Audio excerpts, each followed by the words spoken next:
బట్టతలతో బాధపడుతున్నారా? ఆధునితనమైన పద్ధతిలో hair transplantation చేయబడును. Face clinic, Hyderabad. నమస్కారం శంకరి గారు. సో చాలా వరకు కూడా విజువలైజేషన్ చెయ్యాలి అంటే వాళ్ళు అనుకున్న కోరిక నెరవేర్చుకోవడానికి ఎలా చెయ్యాలి అన్నది అయితే మనం మాట్లాడుకోవడం జరిగింది. అండ్ ఈజీ స్టెప్స్ ఏంటి అన్నది కూడా మనం మాట్లాడుకోవడం. అదేవిధంగా చాలా వరకు కూడా మీరు చెప్పినవి అన్నీ కూడా బాగున్నాయి.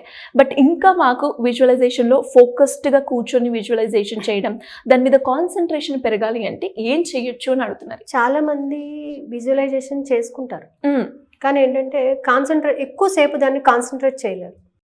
మనం కూర్చున్నంతసేపు కూడా ఆ ఇమేజ్ మీద మనం ఫుల్ ఫోకస్ అనేది పెట్టలేము. అంటే ఒక డిస్టర్బ్డ్ మైండ్గా ఉంటామన్నమాట. ఎందుకు పెట్టలేకపోతున్నామంటే దాని మీద మన యొక్క ఫీలింగ్స్ని ప్రాపర్గా ఎక్స్ప్రెస్ చేసుకోలేకపోతున్నాం కాబట్టి. మీరు ఎప్పుడన్నా కొంతమంది వ్యక్తులను గమనించారనుకోండి, ప్రశాంతంగా కూర్చొని వాళ్ళు నవ్వుకుంటుంటారు. ఎందుకు నవ్వుతున్నారు? మనం చూసి వాళ్ళు ఏదో పిచ్చిగా నవ్వుకుంటున్నారు అని అనుకుంటారు. కానీ ఏంటంటే వాళ్ళు ఎక్కడో చూసిన ఒక మధురమైన సంఘటన గుర్తు తెచ్చుకుని నవ్వుతూ ఉంటారు. హ్యాపీనెస్ అంటే వాళ్ళకి అది రిమైన్ అవుతుంది అనమాట. అలా రిమైన్ అయినప్పుడు మనము దానిని విజువలైజేషన్ వాళ్ళు చేసుకుంటున్నట్టుగా మనం గమనించవచ్చు. అలాగే మనం కూడా చూడండి, పాత సినిమాలో పాటలు విన్నప్పుడు కానీ, మనకి బాగా నచ్చినటువంటి పాట విన్నప్పుడు మనసు చాలా హ్యాపీగా ఫీల్ అయ్యి దాంట్లోకి ఇమ్మర్స్ అవుతూ ఉంటాం, ఆ పాటను గుర్తు తెచ్చుకుంటూ ఉంటాం కదా. అలాగే మీరు పాత సినిమాలోని ఉత్తరం చదివేటప్పుడు ఆ రాసిన వాళ్ళే ఎక్స్ప్రెస్ చేస్తున్నట్టుగా చూపిస్తుంటారు. అంటే వీళ్ళు వాళ్ళని ఫీల్ అవుతూ ఉన్నారు, అక్కడ వాళ్ళు నిజంగా ఆ విధంగా ఎక్స్ప్రెస్ చేస్తున్నట్టుగా ఫీల్ అవుతున్నారు. అంటే ఇవన్నీ ఎలా జరుగుతున్నాయంటే కాన్సన్ట్రేషన్ పెట్టడం వలన జరుగుతుంది. సో కాన్సన్ట్రేషన్ పెంచుకోవాలి, మనము విజువలైజేషన్లో ప్రాపర్గా కాన్సన్ట్రేషన్ పెంచుకోవాలి అని అనుకునేటప్పుడు ఒక విజువలైజేషన్ చేసే ముందు ఒక 10 నిమిషాల ముందు రిలాక్స్ అయిపోండి. బాగా రిలాక్స్ అవ్వండి. అనాహత చక్రాన్ని యాక్టివేట్ చేయండి. అనాహత చక్రాన్ని యాక్టివేట్ చేసినప్పుడు మనకి లవ్ అండ్ ఎఫెక్షన్ అనేది డెవలప్ అవుతుంది. మన గోల్ మీద మనకి లవ్ అండ్ ఎఫెక్షన్ డెవలప్ అవుతుంది. దెన్ మీ రూమ్ అంతా ఒకసారి అబ్జర్వ్ చేయండి. ఒక ప్లెజెంట్ పర్ఫ్యూమ్ స్మెల్ని పెట్టుకోండి, స్ప్రే చేసుకోండి, రూమ్ అంతా అబ్జర్వ్ చేసుకోండి. మీరు మీ రూమ్ని ఎలా డెకరేట్ చేసుకుంటారు? మీకు నచ్చిన ఆబ్జెక్ట్స్ని పెట్టుకుంటూ ఉంటారు. సో ఒకసారి వాటిని బాగా చూస్తూ ఉండండి. అలా చూసి కళ్ళు మూసుకోండి. అలా కళ్ళు మూసుకున్నప్పుడు ఆ చూసినటువంటి పిక్చర్ బాగా కనబడాలన్నమాట మీకు. ఓకే, మళ్ళీ కళ్ళు తెరవండి, మళ్ళీ చూడండి, మళ్ళీ కళ్ళు మూసుకుని ఆ ఇమేజ్ని మళ్ళీ ఒకసారి గుర్తు తెచ్చుకోండి. మళ్ళీ థర్డ్ టైం కూడా అలాగే చూడండి. అలా కొంచెం సేపు చేసేటప్పటికి మీకు క్లియర్ ఐడియా ఉంటుంది. ఇంకా కొంతమంది ఏం చేస్తారంటే, మన రూమ్లో డిఫరెంట్ కలర్స్ ఉంటాయి, ఒకే కలర్ ఆబ్జెక్ట్స్ చాలా ఉంటాయి. ఫర్ ఎగ్జాంపుల్ పింక్ ఉందనుకుందామండి, పింక్ ఒక 4-5 ఉన్నాయి. కళ్ళు మూసుకుని పింక్ ఎన్ని ఉన్నాయా ఒకసారి గుర్తు తెచ్చుకుంటారు. మళ్ళీ కళ్ళు మూసుకుని అరే 3 లెక్క పెట్టాం కదా, ఇక్కడ ఇది ఇంకొకటి ఉంది, ఇక్కడ ఇంకొకటి ఉంది అని సెకండ్ ఆప్షన్లో మళ్ళీ రిమైండ్ చేసుకుంటుంటారు. థర్డ్ ఆప్షన్కి వచ్చేటప్పటికి ప్రాపర్గా 5 ఇమేజెస్ని కూడా మనం గుర్తుపెట్టుకోగలుగుతాం. సో ఈ విధంగా మనం కాన్సన్ట్రేషన్ని పెంచుకోవచ్చు అన్నమాట. అంటే ఒకసారి దానిని ఇన్డెప్త్ గమనించి దాంట్లో ఏముందో పూర్తిగా మనము గమనించినప్పుడు, సో గమనించాలి అని అంటే మనకి ఏం కావాలి అని అంటే ప్లెజెంట్ ఆఫ్ మైండ్ కావాలి. ఏదో అల్లాటప్పాగా చూసామంటే అది కాదు కదా. సో ప్లెజెంట్ ఆఫ్ మైండ్తోని దానిని మనము ఇంటేక్ చేసినప్పుడు, అబ్బా అది నాకు చాలా నచ్చి తెచ్చుకున్నాను అని మీరు అనుకున్నప్పుడు ఆ క్యాలెండర్ ఎప్పుడు మీకు కనబడుతూనే ఉంటుంది, అవునా?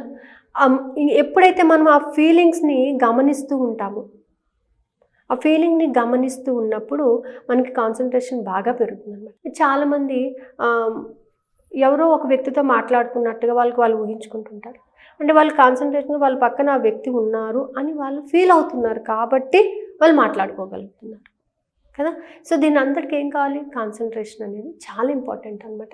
కాన్సన్ట్రేట్ చేయాలి అని అంటే అనాహత చక్రాన్ని యాక్టివేట్ చేసుకోవాలి, అలాగే త్రికుటి చక్రాన్ని యాక్టివేట్.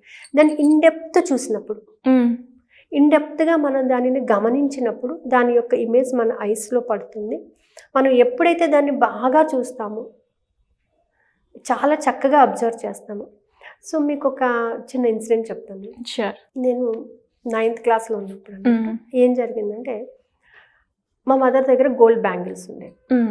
సో నాకు ఆ డిజైన్ ఇప్పటికీ కూడా చాలా ఇష్టం అనమాట. అవును, కొన్ని అట్లా రిజిస్టర్ అయిపోతాయి. రిజిస్టర్ అయిపోతాయి. నేను కూడా అలా చేయించుకోవాలి అన్న థాట్. ఆ ఒక ఫ్లవర్ వచ్చి పక్కన ఇలా డైమండ్ లాగా వచ్చి ఆ డిజైన్ ఏంటంటే పాతకాలం డిజైన్ అయినా కూడా చాలా నాకు బాగా మెస్మరైజ్ చేసేది అనమాట. అయితే నేను 9th క్లాస్లో ఉన్నప్పుడు ఒకసారి అనుకోకుండా ఏదో సినిమా చూసి దాన్ని బాగా నా మైండ్లోకి తీసేసుకున్నాను. అయితే ఎవరో వచ్చారు, ఎవరో డోర్ క్లోజ్ చేస్తున్నారు, ఎవరో ఉన్నారు, హర్ నేమ్ సంథింగ్ అలా అనమాట. వాళ్ళు అవే బ్యాంగిల్స్ వేసుకొని వచ్చారు. వాళ్ళు వేసుకున్న బ్యాంగిల్స్ కూడా నేను ఇప్పటికీ గుర్తుపెట్టుకున్నాను. అదే డిజైన్ అంటే అది నన్ను ఎంతగా ఇంపాక్ట్ చేసింది. అది నాకు బాగా గుర్తుండిపోయిందంటే నన్ను ఎంతగా ఇంపాక్ట్ చేసింది. నేను కళ్ళు మూసుకుంటే మళ్ళీ నాకు ఆ పిక్చర్ అలాగా కనబడడం అనమాట. దానివల్ల నేను అంతగా ఇంపాక్ట్ అవుతాను. నేను దానిని గమనించినప్పుడు ఎంత కాన్సన్ట్రేషన్గా గమనించాను. అలాగే ఎక్కడికన్నా వెళ్ళేటప్పుడు నాతో పాటు యూనివర్స్ ఉందిలే తోడుగా వస్తుంది అని చక్కగా మాట్లాడుకుంటూ రావడము. అంటే అది ఏంటంటే మన యొక్క ఫీలింగ్ అన్నమాట. అది ఎక్కడికన్నా వెళ్తే ఖచ్చితంగా యూనివర్స్ వస్తుంది, హెల్ప్ చేస్తుంది, నాకు సహాయం చేస్తుంది, ఇలా అనమాట. మనం అనుకుంటూ ఉన్నప్పుడు మన ఫీలింగ్స్ ఏం చేస్తున్నాయంటే దాని మీదకి మనకు ఫుల్ ఫోకస్ అనేవి తెప్పిస్తాయి అన్నమాట. సో ఫీలింగ్స్ ఎప్పుడైతే దృఢంగా ఉంటాయో, చాలా ఇదిగా ఫీల్ చేసుకుంటాం మనం, అప్పుడు దానికి ఖచ్చితంగా అవుతుంది. మేము ఇలా ఆబ్జెక్ట్స్ చూడలేమనంటే కనీసం మన చెయ్యిని మనం గమనించినట్లయితే, మన చేతి వేళ్ళు, మన రేఖలు ఎట్లా ఉన్నాయో కళ్ళు మూసుకొని మళ్ళీ ఒకసారి ఆ చెయ్యి పిక్చర్ని మనం గమనిస్తూ ఉండండి. ఇలా చేయడం వలన ఇట్స్ ఎ స్మాల్ టెక్నిక్ అనమాట. విజువలైజేషన్ బాగా కుదరాలి అని అంటే ఇలాంటి చిన్న టెక్నిక్స్ని ఫాలో అవుతూ ఉంటే విజువలైజేషన్ బాగా వస్తుంది అనమాట. ఓకే, సో ఇది మనం ఈ విజువలైజేషన్ని బాగా కాన్సన్ట్రేటెడ్గా మనం పొందాలి, ఇంకా దాని మీద ప్యూర్గా మనం వర్కౌట్ చేయాలి అన్నప్పుడు మెడిటేషన్ స్టేజ్లో ఉన్నప్పుడు ఇంకా బాగా మనకి తెలుస్తుంది అనమాట.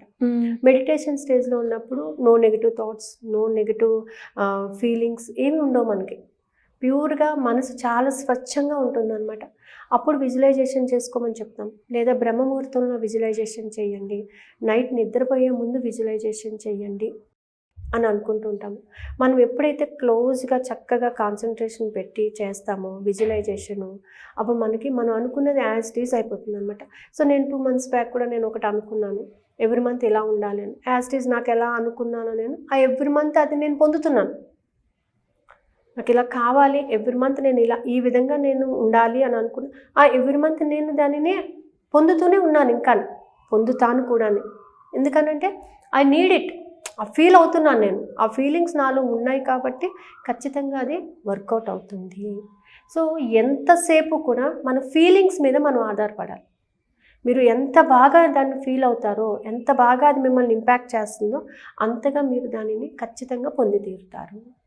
ఇది విజువలైజేషన్ యొక్క టెక్నిక్ అన్నమాట. మీరు మీ యొక్క హార్ట్ఫుల్గా దాని మీద కాన్సన్ట్రేషన్ పెడితే 100% రిజల్ట్ అనేది వస్తుంది. సో మరి విజువలైజేషన్ గురించి కావచ్చు, లేదు అంటే మెడిటేషన్ ఏ విధంగా చేయాలి కాన్సన్ట్రేషన్తో అనుకునే వాళ్ళు మీరు కండక్ట్ చేస్తున్న క్లాసెస్కి అటెండ్ అవ్వాలి అంటే ఏ విధంగా అప్రోచ్ అయ్యే ఛాన్స్ ఉందంటారు? అందులో ఏమేమి చెప్పబోతున్నారు? మెడిటేషన్ ఆల్రెడీ ఇవాళ స్టార్ట్ అయిందండి క్లాసు. ఇంకో 2-3 days వరకు కూడా జాయిన్ అవ్వచ్చు. ఎందుకంటే ఒకటే చక్ర 6 days కంటిన్యూ అవుతుంది. ఇది బ్రహ్మముహూర్తంలోని. సో చక్రాస్ని యాక్టివేట్ చేసుకుంటూ విజువలైజేషన్ చేసుకుని మన గోల్స్ని మనం రీచ్ అవ్వచ్చు. మెయిన్గా మెడిటేషన్ అనేది ఫిజికల్ మెంటల్ హెల్త్ కోసం. సో మిమ్మల్ని మీరు స్టాండ్ చేసుకోగలిగితే మీరు ఏ పనన్నా సాధించగలుగుతారు. మీలో ఉన్న శక్తి మీరు తెలుసుకోగలిగితే దేన్నైనా సాధించగల శక్తి మీలో ఉంది అని ఫస్ట్ నమ్మగలగాలి మనం. అది నమ్మినప్పుడు మనం దానిని అచీవ్ చేయగలుగుతాం. నెక్స్ట్ క్లాసెస్ విషయానికి వస్తే ఆల్రెడీ విజువలైజేషన్ క్లాసెస్ తీసుకుంటున్నాం మనం. అయితే ఈ మంత్ 19th నుంచి అంటే కమింగ్ సాటర్డే నుంచి మనం gratitude, visualization, water glass techniques and ho'oponopono techniques మీద 21 days క్లాసెస్ కండక్ట్ చేస్తున్నాం. ఓకే, టైమింగ్స్ వచ్చేసి 8:20 to 9:20 నైట్. ఓకే, సో ఈ క్లాసెస్లో ఏంటంటే అసలు గ్రాటిట్యూడ్ ఎందుకు వాడాలి, హోపోనోపోనో ఎందుకు చేయాలి, విజువలైజేషన్ ఏ విధంగా చేసుకోవాలి అండ్ వాటర్ గ్లాస్ టెక్నిక్స్ని ఎలా వాడాలి, దాని మీద క్లాసెస్ రన్ అవుతాయండి. ఎవరికైనా ఇంట్రెస్ట్ ఉంటే కింద స్క్రోల్ అవుతున్న నెంబర్ని కాంటాక్ట్ చేస్తే ఖచ్చితంగా మీరు రిజిస్టర్ చేసుకోవచ్చు. థ్యాంక్ యూ అండి. Thank you so much. Thank you.